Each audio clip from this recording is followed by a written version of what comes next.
Hello, Eric Gimbal, ericgimbal.com, and today I'm going to present you the review. I'm going to review the Canon 4000D, also known in some countries as Rebel T100. Let's start.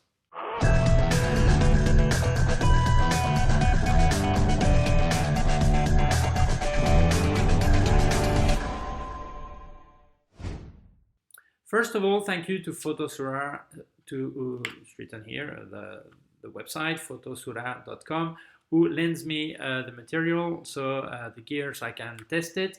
I always buy my stuff there, so you can trust them and check their website.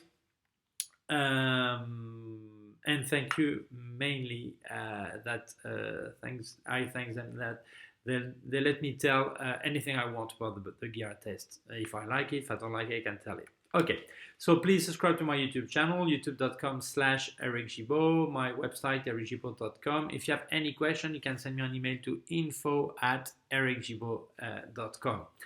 Okay, this is the really lowest level reflex camera by Canon. I made a review of the 1300 and people criticized me that I said that they were useless camera, that wouldn't need that. I rectify a bit. Actually, I do think that if you have a top range cell phone and you want to be amazed by the picture that come out of them, keep your cell phone. The pictures are far better than what you will get from that. But why should you buy this?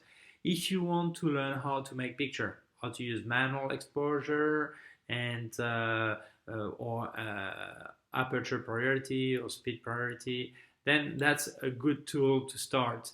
Then get some new lenses and get better lenses, better gear, and then one day you change the body.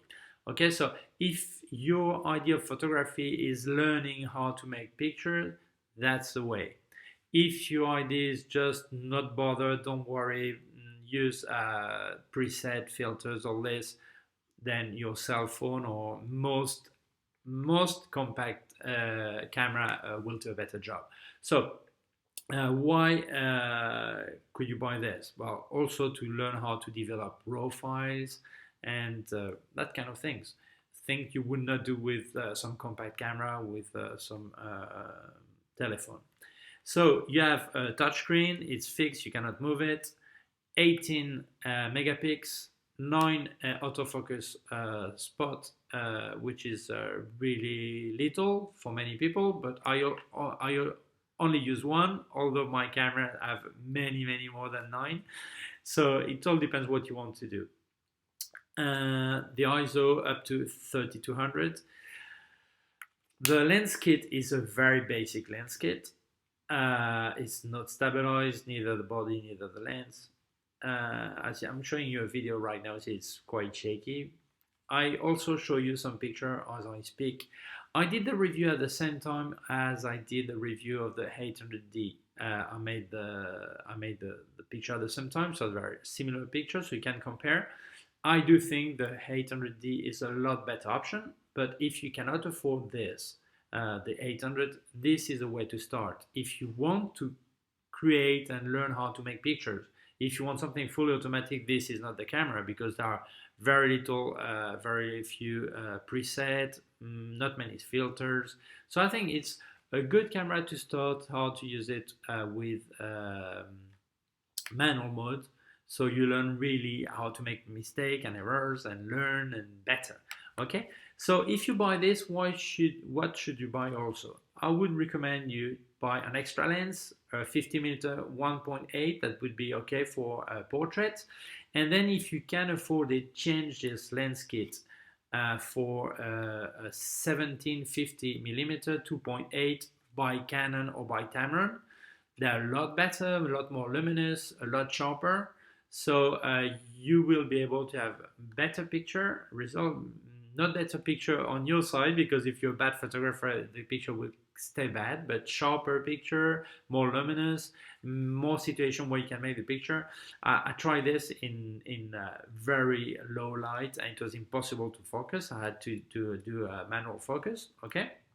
But if you change lenses, then you will be ready to change bodies in 1 or 2 years, or even before.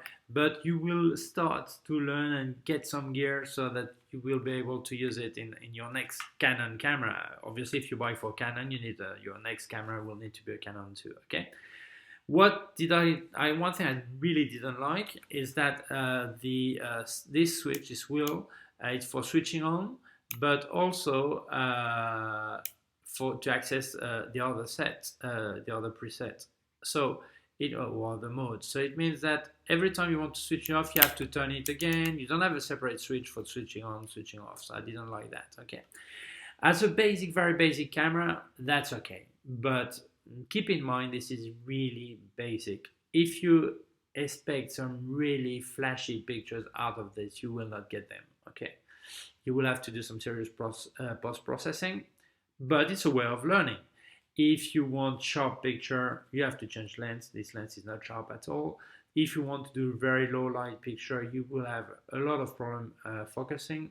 The autofocus won't be there. You will need to focus manually. But for 400 euros, I don't think you can get anything better being a reflex. Maybe there are some mirrorless, cheaper mirrorless maybe, but as a reflex camera, it's hard to get something better for that price. So I think give it a try if you want, but in a few days or today, I'm not sure, later today, I'm not sure when I will publish it. I also recorded the review of the Canon 800D, and I do think although it costs almost twice the price, I think this is more the way to go. Even if it's your first camera, if you can afford the 800, do it. Well, I explained in the other one.